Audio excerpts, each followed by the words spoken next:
space and actually was introduced to each planet in our solar system. It was really cool. And I realized the Earth, and there was this enormous unconditional love from the Earth that was radiating to me as I was out there. This craft was in our front yard at our house in Biltmore Forest, next to the Vanderbilt Castle in Asheville, North Carolina. And I went, and then I saw Mars. Mars is male. Venus is female. Mercury, I think, is gay. It must be, and kind of androgynous. It kind of swings both ways.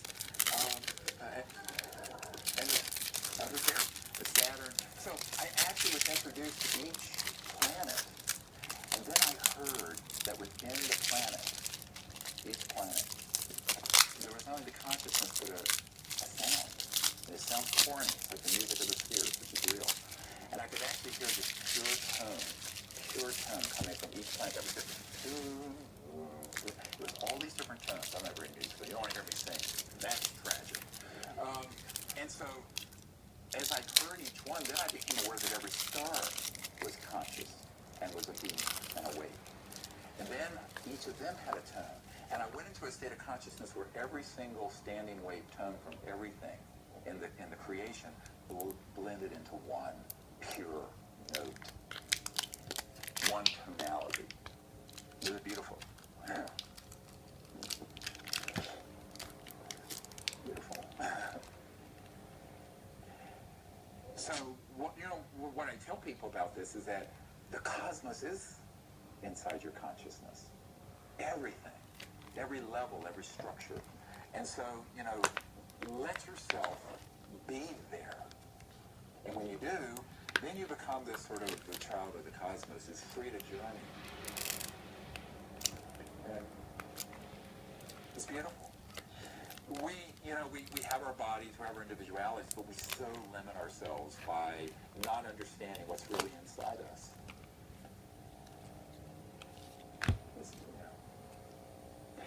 So the ETs want us to understand that, because we then become children of the cosmos, and not just children of the Earth. And this is what I said to the head of Army Intelligence.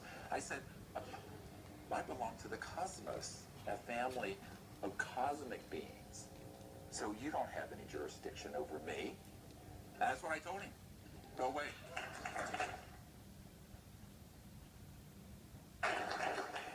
And something a little bit more interactive with you guys. So I went to IG and I took a photo of myself. You went all the way there? I went there. Aren't they in like San Francisco or something? In one day. It was pretty quick.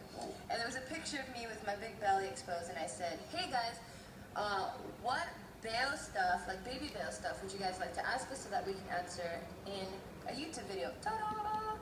And the reason why I wanted to make this video is because I constantly get DMs from you guys about like very specific questions about the baby bail, and I feel like I get the same repeated questions over and over again, so we figured, why not answer to the masses? Awesome. I haven't even seen these questions, so they're going to be off the top of the dome and as honest as possible. Cool. Okay. Yep. First question comes from Nicholas B.S. Leon. Nicholas B.S. Leon. Nicholas Leon. Leon. Yeah, perfect. Okay. How has it been with the cravings, Gio? Has Bart had to go out in the middle of the night to get you something a lot? I just burped. You are a disgusting I'm sorry. creature. I was drinking some Canada Dry. You burped and then you swallowed it. I didn't want to blow it in your face. And then you laughed after. I'm sorry. Fine.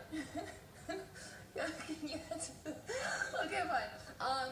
I haven't had any real cravings. I don't know if it's just the pregnancy's different, and then maybe if I have a second child, if that'll change. But as of right now, I haven't had any real cravings. Surprisingly. Because Yeah. you hear like the weird cravings like kimchi and chocolate, or cookies and ravioli or something Or like like pickle and vanilla ice cream. Yeah, they want it together. Everything that Margaret wants is pretty normal. Maybe because I've hated food for so long, now I'm actually growing an appetite, so I crave Chinese food, or I'll crave like, what the fuck? You have to sneeze. What? Just keep going, I have to sneeze. The lines in your eyes, like, so if I close my eyes, you can see this line, right? The lash line. But for you, it was just all skin. Like there was nothing going on. I think my freaking allergies went crazy, but go. You gotta get this done. All right, fine. So yeah, no cravings.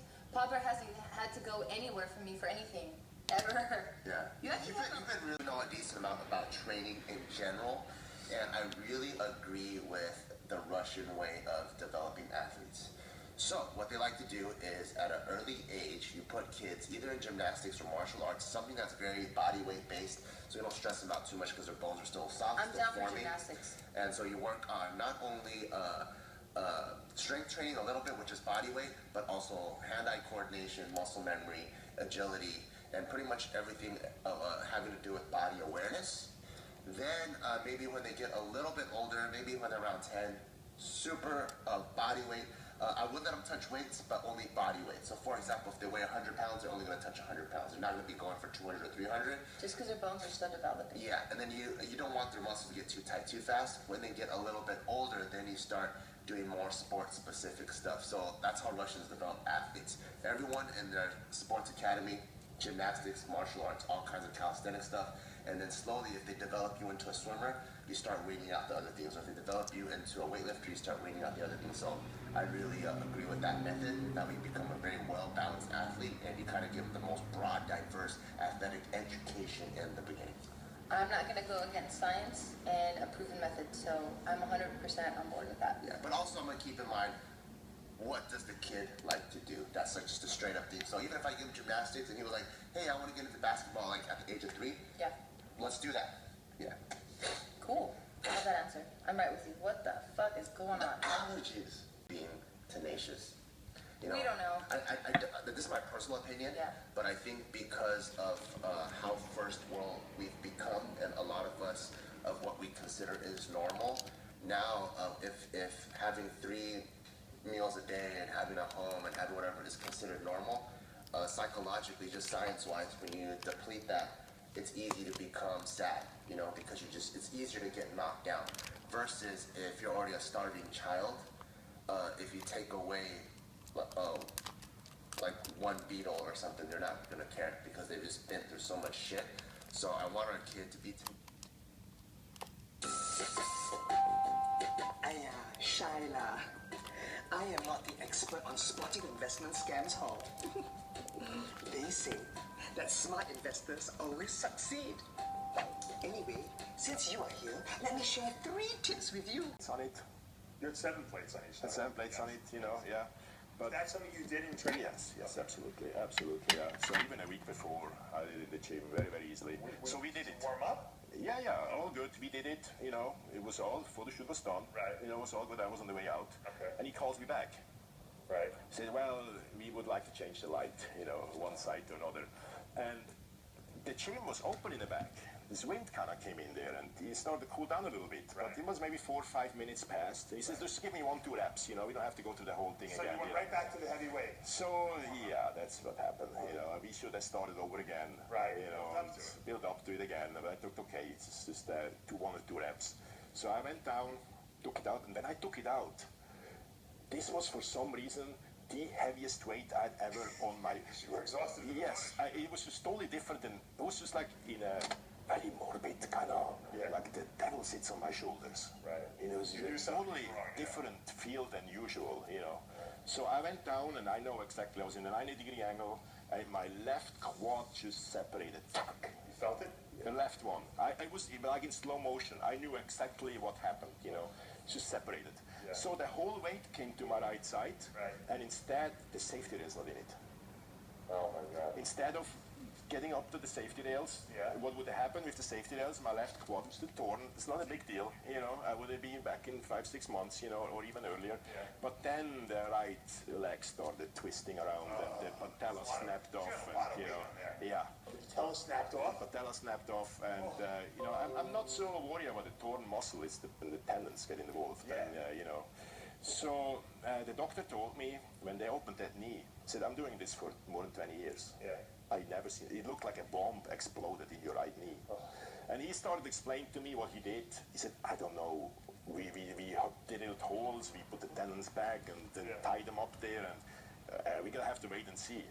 Oh, so they didn't even know if they did a good job No, repairing them. no, they did no idea. They'd say we never seen this. Was far beyond anything we ever seen before.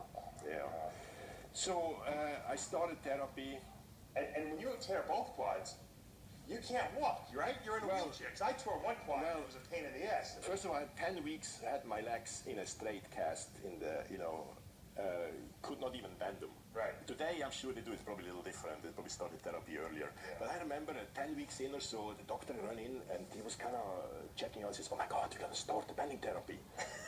I think it's a kind of, So they put me in this machine which bends your leg, a little bit every day, a little more. 7 hours a day I was in that machine.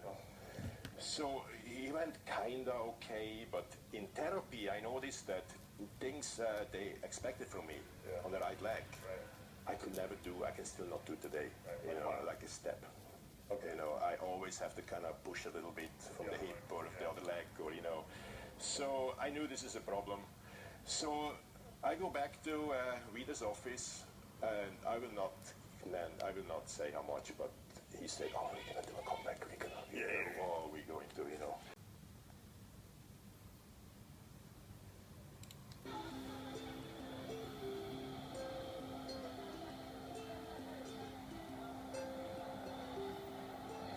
That's fresh. They got some shallots in there.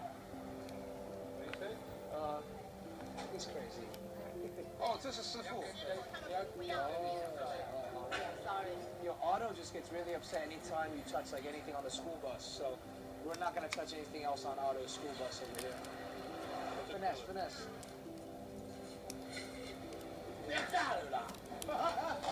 Oh, he's finessing.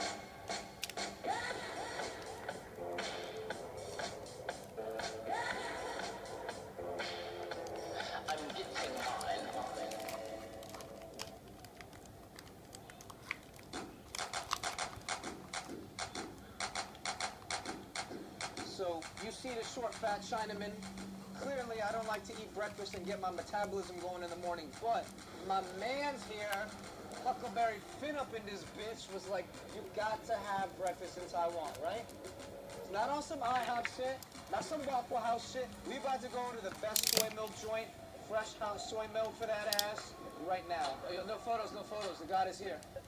The name of this place is World's Greatest Soy Milk, but it's so good, and this neighborhood is Yonghe, that it is now known as Yonghe Doujiang. It's the most official, the best.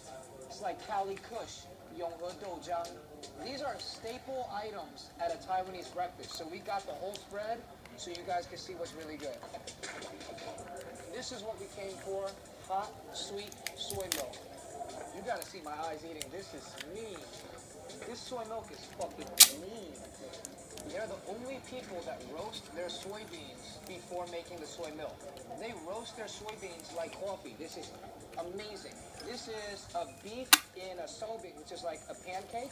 But I'm gonna open this up for you so you can see. Look at those pickled mustard greens with a little chili in there. And then this is beef shank lu guoda. And when we say lu, it means braised, and specifically braised with 5 spices. This is the egg pancake. It is a fried dough bottom.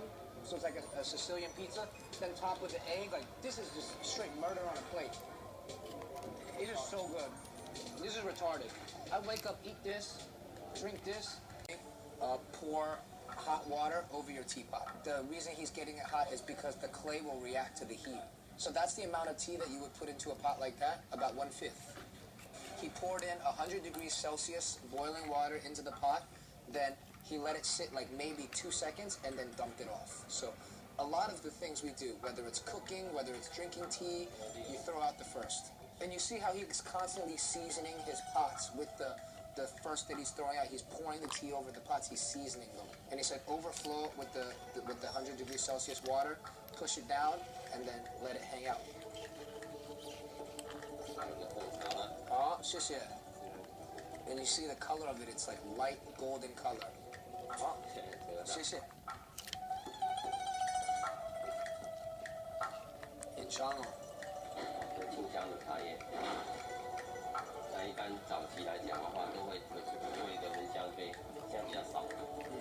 那一般如果说你们有做跑那个茶艺馆，都会有一个小茶杯，闻香的。Metal is getting more and more popular in Taiwan, so most of the kids, if they want to learn swimming, they go to music class to learn. Very Asian of these kids. Yeah.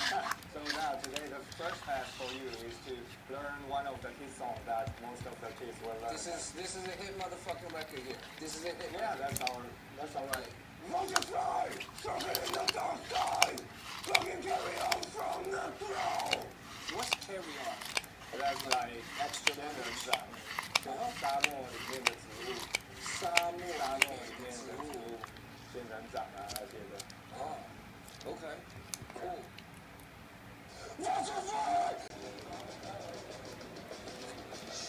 All right, so up here, I'm in Freddie's crib. I got my heart pillow. I got my wet wine. I got my pink tissue box. I'm ready for some really heavy, hardcore metal shit right now.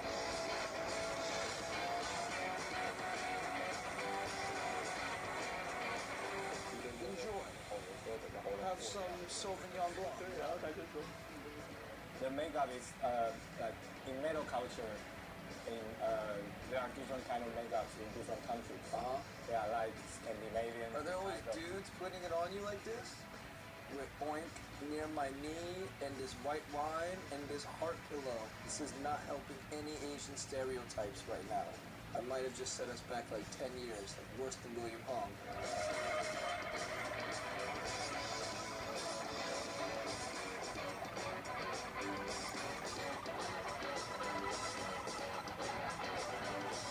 So, you look like you got the LeBron logo on his head. He has that on his shoe. But now it's on your head. 对啊，LeBron 是什么？I'm not gonna bug out when I see this. Yo, son, I look like Mike Tyson raped the Legion of Doom and had kids. This is horrible.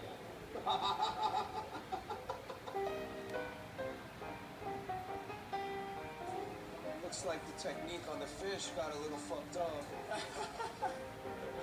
他说这个看起来这个鱼挺放大。He told me, he said that a lot of your songs is about Taiwanese independence.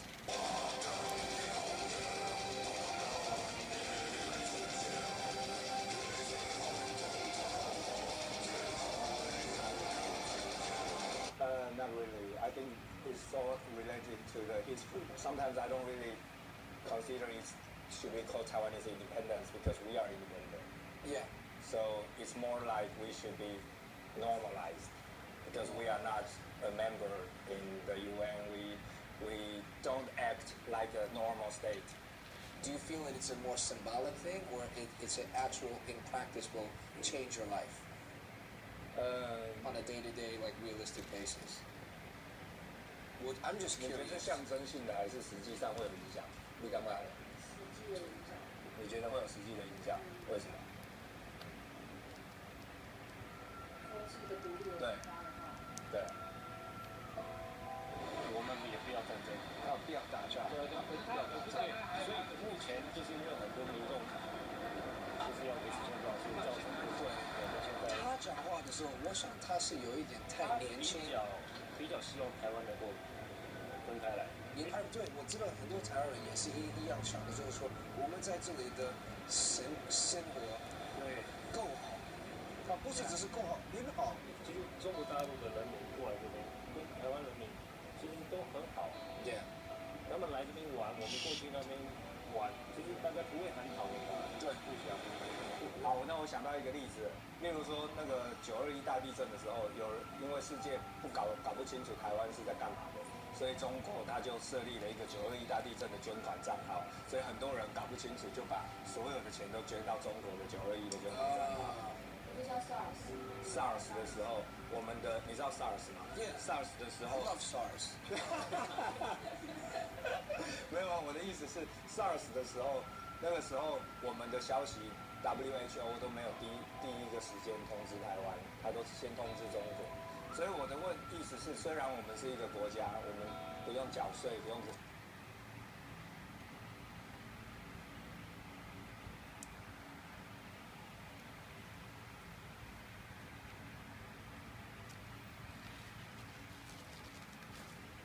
给中国，但是现在的问题是因为我们不正常， I don't think anyone should be under anyone's control. I don't even like having a producer. But then it's also, let me ask you this. You leave one job, but if you're not economically or personally sufficient, you trade it for another job, right? Yeah.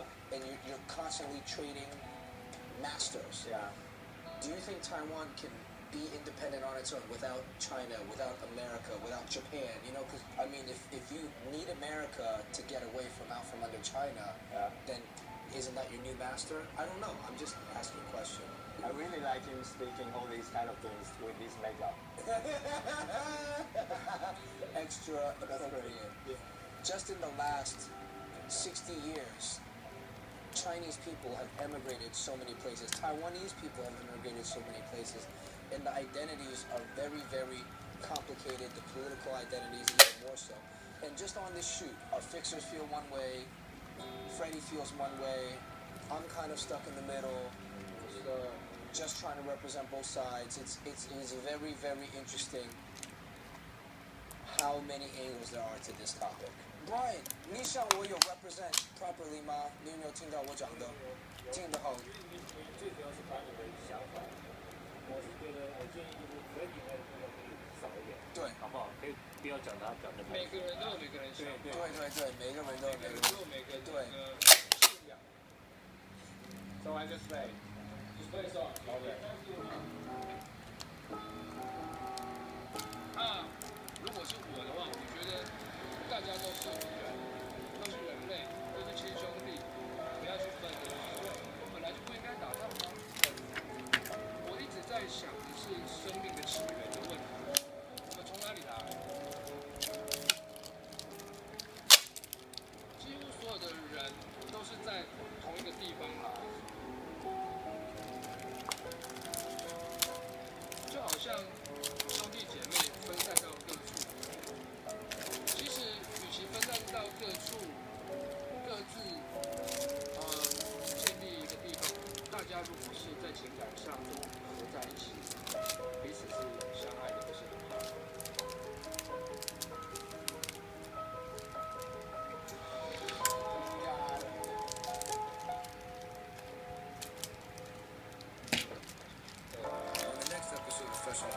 Yo, this fresh off the boat Taiwan with Eddie Huang, motherfucker.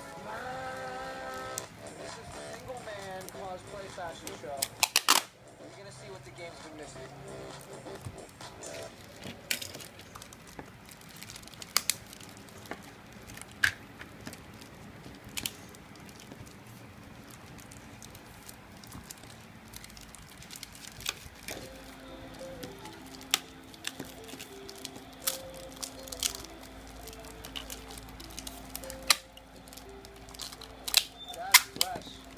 They got some shallots in there.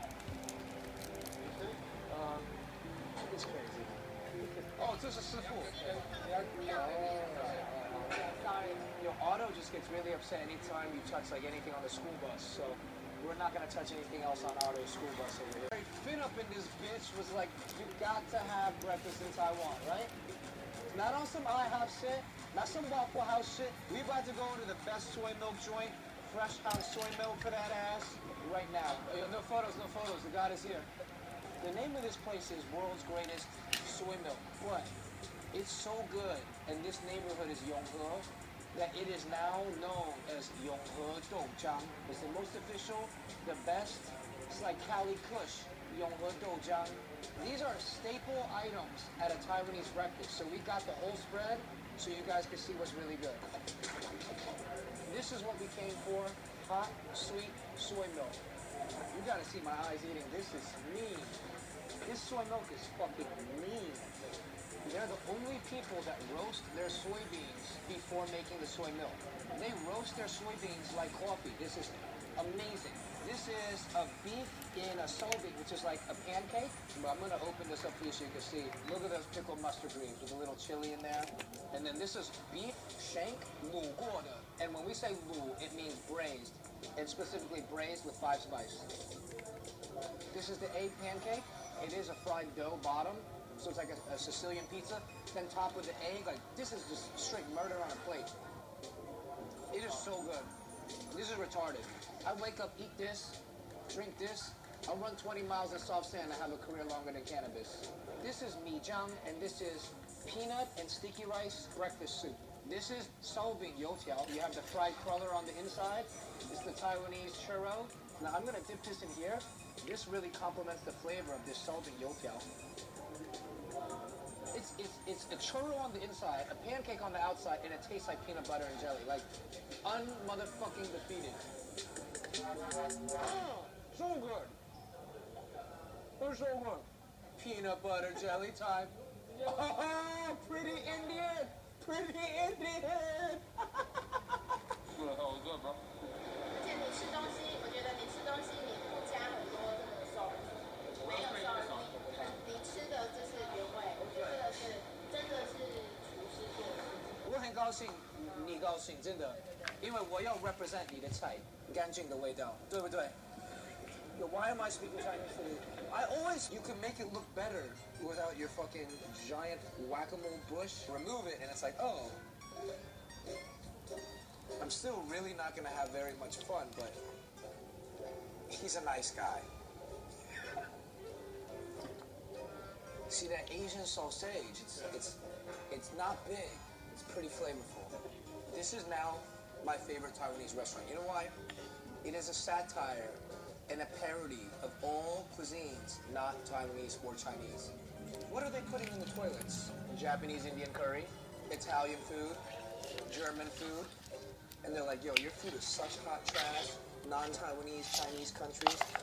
We're gonna help you out. We're gonna put it in its proper home so it's appreciated the way it should be, in a fucking toilet. Modern toilet. To the gods. Out of here. Number one. Mad subliminal. Extra subliminal. This was like the Jekyll and Hyde day because breakfast was the most official Taiwanese breakfast I've ever had. Like, everything there was on smash. And I even liked when the chef, like, punched our cameraman in the face because he was protecting his recipe. He didn't want people to see. Cosplay. Yeah, cosplay was a lot of fun. It's like going to Comic-Con. You look at it, you think people are cornballs. Sometimes you gotta be like not so fucking cool and just have a good time. And I had a great time. And that toilet restaurant, same thing. Like, it's not always about what's in the toilet. It's like the toilet. The whole experience of eating out of toilets is some wild, funny shit, you know? That this episode, I think, really shows people, like, don't judge a toilet by its cover. Fresh off the boat, Taiwan. Eddie Huang, we out. On the next episode of Fresh Off the Boat. 朋友们，今天我们在深坑老家来吃最道地传统的臭豆腐。哎呀！ Second base on each other, it's really no big deal. Grab a tit. I was hoping you'd go with it because I didn't know what it meant. But he used to come in and he was one of those guys with the cape and everything. And he fucking hated it because I called him Rudy. Little hated it. Yeah, right, Rudy, how's it hanging? I said, because I would always ask him like questions about jumping. You know, I said, could you dunk? I said, you could probably touch the rim with your foot. And he would never thought I was funny at all. I was such a wise ass. He's just super serious. Oh yeah, super, like, talk about the male diva. The ballet. Yeah. It's my life. I dance, I prance, I spin, I soar, yeah, and I'm free. I am free. Yeah, I mean, I'm all for people taking themselves seriously in small doses when you're doing important stuff like brain surgery. Yeah, you want that to be serious. Listen, buddy, you're wearing tights. You're wearing tights. Jumping. I remember John at the cast line. One thing you don't want to hear your surgeon say is, has anybody seen my lucky scalpel? You know, we did a Dr. Katz in Austin, Texas. It was a lot of fun. How's he doing? He's all right. He's like in a. I saw him in a hotel completely randomly, and he was in a wheelchair. Yeah. He got up and did stand up, though. He stood up for that. What is wrong with him? What's going on? Yeah. You know, Jonathan Katz was the open mic host the first time I ever went on stage. At Nick's? No, up there. Oh, yeah. They're already at 9. Yeah. You know, you might be at 0, you walk into a bar, you're like, hey, how's everybody doing? What's up? How are you? Yeah, I'll have a, martini, extra 30. That's how you like it.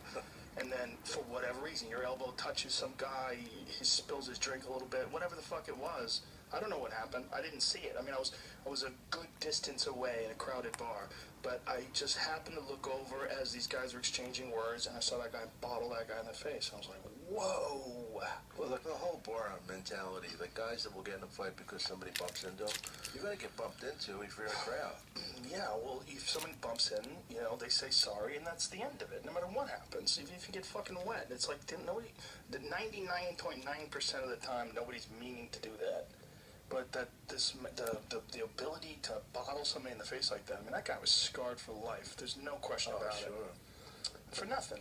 Nothing. I was never in a fight in a bar. The only fights I've ever been in, they were all about sports.